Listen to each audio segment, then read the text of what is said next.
दोस्तों, आज की जो कहानी है आप सभी श्रोताओं के लिए बहुत खास है।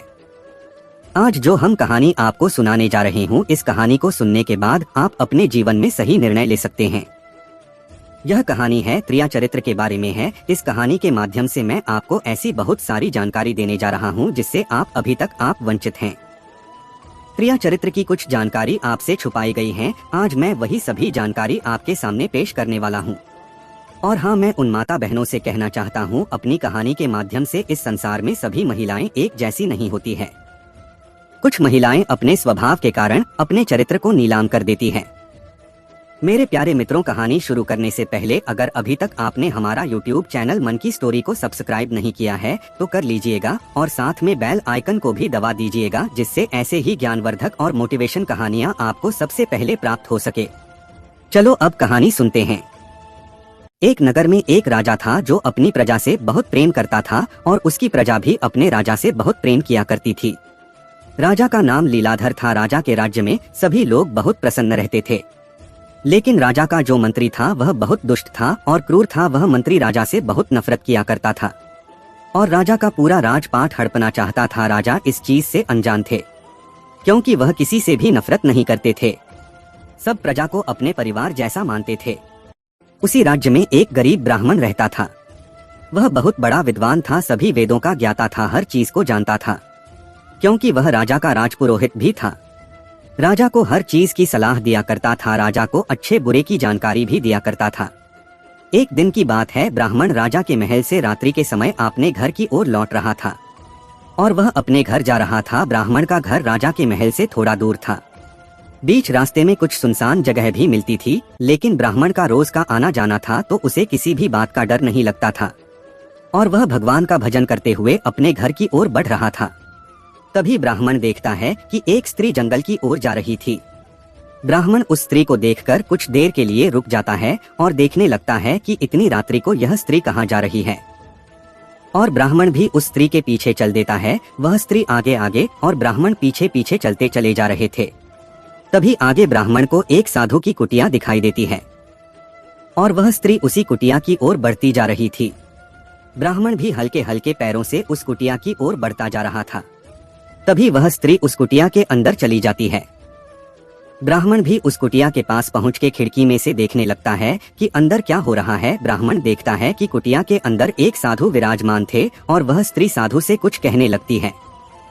वह स्त्री साधु से कहती है, हे प्रीतम, मैं आपके बिना नहीं रह पाऊंगी। साधु कहता है, क्यों, क्या हुआ?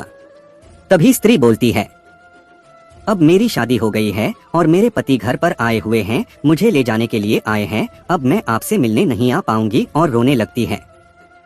साधु कहता है, तुम मुझसे इतना प्रेम करती हो? तो स्त्री कहती है, मैं आपसे बहुत प्रेम करती हूँ।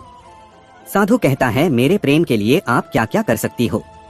तो स्त्री कहती है, मैं कुछ भी कर सकती हूँ, आप मुझे आदेश तो दे। तो साधु कहता है, क्या तुम मेरे प्रेम के लिए अपने पति का गला काट सकती हो? तो स्त्री कहती है, हाँ, मैं अपने पति का गला काट सकती हूँ। तभी साधु उस स्त्री को एक चाकू देता है और कहता है, जाओ अपने पति का गला काट कर लाओ, तभी मैं मान लूंगा कि तुम मुझसे सच्चा प्रेम करती हो। साधु और स्त्री की बातें ब्राह्मण सुन रहा था और उसके पैर भी कांप रहे थे। इस संसार में ऐसे भी लोग रहते हैं, अपने स्वार्थ के लिए दूसरे का गला भी काट सकते हैं। ब्राह्मण मन ही मन में अपने आप से सवाल कर रहा था। तभी वह स्त्री उस साधु की कुटिया से उठती है और अपने पति के घर के लिए निकल पड़ती है और ब्राह्मण भी उस स्त्री के पीछे चल देता है। ब्राह्मण यह सब कुछ अपनी आंखों से देखना चाहता था। कुछ ही देर में वह स्त्री अपने घर पहुंच जाती है और ब्राह्मण भी पीछे से पहुंच जाता है। ब्राह्मण क्या देखता है कि वह स्त्री अपने पति के रूम में जाती है, जहां पर वह लेटा हुआ था। रात्रि में सभी लोग सो रहे थे। तभी स्त्री ने अपने बैग से चाकू निकाला और अपने पति का गला काट देती है और एक हाथ में चाकू, दूसरे हाथ में कटा हुआ गला लिए हुए फिर उसी साधु के आश्रम में पहुंच जाती है और साधु से कहती है, लो, मैं अपने प्रेम के लिए अपने पति का गला काट लाई हूँ।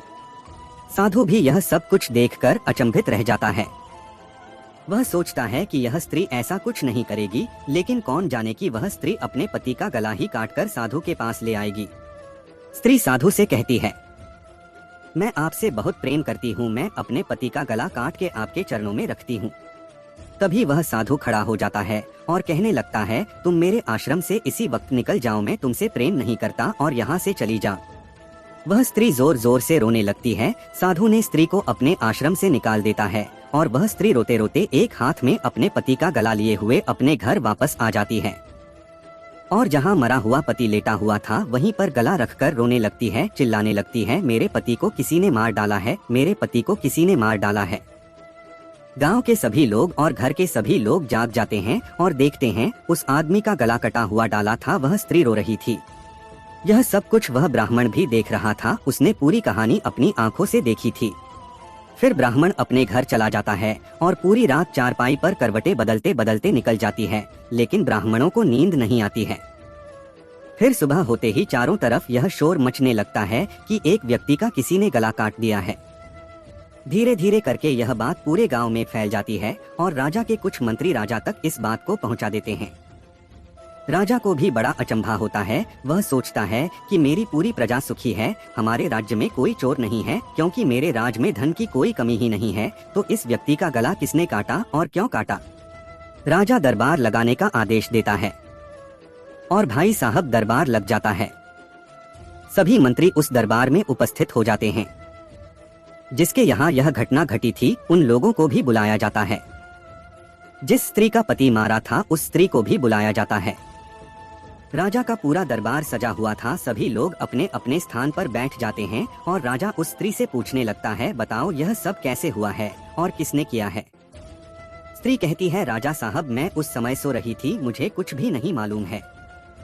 राजा फिर घर वालों से पूछता है, बताओ तुम लोग कहाँ थे जब इस व्यक्ति का गला कटा।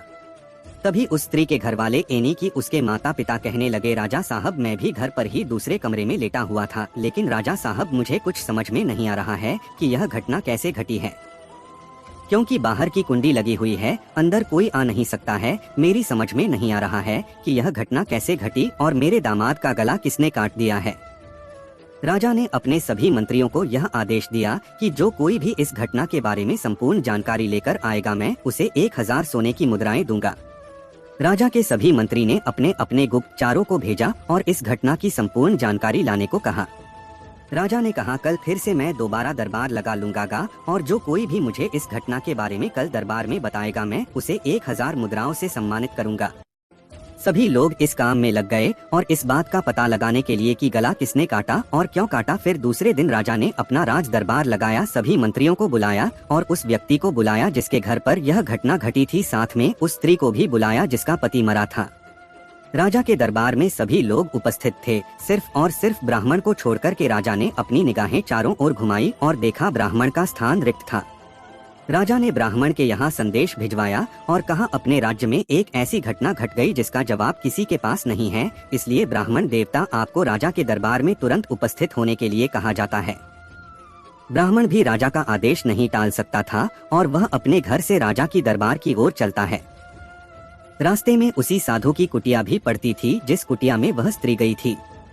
ब्राह्मण देखता है कि उस कुटिया में साधु अभी भी बैठा था और देखकर राजा के दरबार की ओर चलाता है। जैसे ही राजा के दरबार में ब्राह्मण पहुंचता है और राजा को प्रणाम करता है, राजा भी अपने राजपुरोहित ब्राह्मण को अपने समीप बैठने के लिए आज्ञा देते हैं। सभी लोग बैठे हुए थे। राजा फिर से उसी बात को उठाता है और अपने मंत्रियों से पूछता है कि आप सभी ने इस हत्या की जानकारी निकाली है कि नहीं। सभी मंत्री अपना अपना सिर हिलाते हुए कहते हैं, नहीं राजा साहब, मुझे इसके बारे में कोई जानकारी प्राप्त नहीं हुई है। यह घटना कैसे घटी अभी तक इसकी जानकारी प्राप्त नहीं हो सकी है। तभी राजा साहब अपने राजपुरोहित की ओर देखते हैं और कहते हैं, ब्राह्मण देव का आप ही इसका कोई उपाय निकालो, यह घटना कैसे घटी और यह हत्या कैसे हुई। ब्राह्मण कुछ देर मौन रहने के बाद कहने लगता है, महाराज मैं आपको एक ऐसे वेद पुराण के बारे में बताना चाहता हूँ जिसको बहुत कम लोग पढ़ते हैं और उसके बारे में जानते हैं। तभी महाराज कहते हैं, ब्राह्मण देवता कौन सा ग्रंथ है, कौन सा वेद है, इससे इस हत्या के बारे में कैसे जानकारी मिलेगी। तभी ब्राह्मण कहता है, महाराज इस ग्रंथ वेद का नाम त्रिया चरित्र है। इस ग्रंथ के बारे में बहुत से कम लोग जानते हैं। राजा कहने लगा, महाराज जल्दी से बताओ, इससे कुछ उपाय निकल सकता है। तभी ब्राह्मण बोला, हाँ महाराज मैं आपको विस्तार से पूरी जानकारी देता हूँ और हाँ इससे घटना का भी उल्लेख करूँगा। सभी लोग ब्राह्मण की ओर देखने लगे और कहने लगे, ब्राह्मण देव जी अब जल्दी से बताइए। तभी ब्राह्मण देव बोलने लगे, यह ग्रंथ त्रिया चरित्र है। इसे भगवान शिव, भगवान विष्णु और ब्रह्मा भी वंचित है। त्रिया चरित्र को आज तक किसी ने भी नहीं समझ पाया। अगर औरत अच्छे कुल खानदान की हो और अपने माता पिता की मान सम्मान का ध्यान रखती हो, ऐसी औरतें सम्मानीय और महान होती है। अगर औरत चाहे तो किसी भी घर को सम्मान से ऊपर उठा सकती है, घर में समृद्धि संस्कार ला सकती है, बच्चों को अच्छी शिक्षा दे सकती है, अपने पति का अच्छे से ख्याल रख सकती है और अपना भी ख्याल रख सकती है। ऐसी महान औरतें होती हैं जिनकी की जितनी प्रशंसा करो कम है। किसी भी स्त्री का सबसे बड़ा गहना उसकी इज्जत होती है। अगर उस स्त्री को अपनी इज्जत प्यारी है तो उसके पास सबसे बड़ा सोना है। दुनिया की सबसे अनमोल वस्तु उसके पास। ऐसी स्त्रियां पूजनीय होती है और महान होती है। और कुछ स्त्रियां ऐसी होती हैं, अपने क्षण भर के सुख के लिए अपनी आबरू को नीलाम कर देती हैं। राजा साहब कहते हैं, ब्राह्मण जी आप यह क्या सुना रहे हो और क्या कहना चाहते हो? इस दरबार में एक व्यक्ति अपना न्याय मांगने आया है, उसको न्याय दिलवाना है। ब्राह्मण कहता है, कुछ ही देर रुको राजा साहब, सच आपके सामने आ जाएगा। ब्राह्मण उस साधु को बुलाता है जो कुछ भी दूर पर रहता था और राजा साहब के सामने पेश करता है। ब्राह्मण साधु से कहता है, तुम पूरी कहानी बताओ। साधु जैसे ही कहानी शुरू करने वाला था कि वह स्त्री फूट फूट कर रोने लगती है और कहने लगती है, मैंने ही अपने पति को मारा था, मैंने ही अपने पति की हत्या की है। राजा को यह बात समझ में नहीं आ रही थी। फिर ब्राह्मण ने पूरी बात राजा साहब को शुरुआत से बताई और सबको समझ में आ गई। दोस्तों, इस कहानी से हमें क्या सीखने को मिलता है? कुछ स्त्रियां अपनी सुख के लिए अपने परिवार को, अपने पति को छोड़कर चली जाती हैं। दोस्तों, कुछ औरतें ऐसी होती हैं जो अपने परिवार से प्रेम नहीं करती हैं। दोस्तों, मैं अपनी कहानी को यहीं विराम देता हूँ। मिलते हैं नई वीडियो के साथ। जब तक अपना ख्याल रखें और सुरक्षित रहे। धन्यवाद।